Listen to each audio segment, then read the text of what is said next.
Welcome to the Learning Pines YouTube. We hope this video helps. You start now. Force restart the phone by holding power and volume down for 10-15 seconds to clear transient glitches. Once done, boot into safe mode to isolate third-party apps. This prevents their services from launching.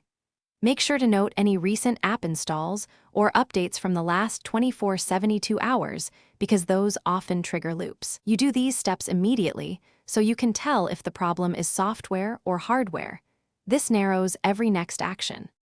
Once you confirm safe mode behavior, go into recovery mode and wipe the system cache partition. This removes corrupt temporary files without deleting data.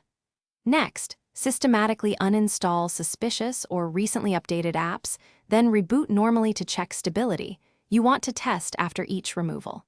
Make sure to run device care, optimize battery, clear background memory, check storage, and review app permissions because misbehaving services often trigger restarts. These steps, if instability persists, back up your data and perform a factory reset. This returns system files to known good state. Once reset, reinstall only essential apps and monitor behavior. This confirms if the problem was data or app-related. Also inspect hardware. Check for a swollen battery, loose SIM or SD card contacts, because physical faults can cause reboots. If restarts continue, contact Samsung service and provide restart timestamps and recent actions. This troubleshooting tip speeds up diagnosis and repair.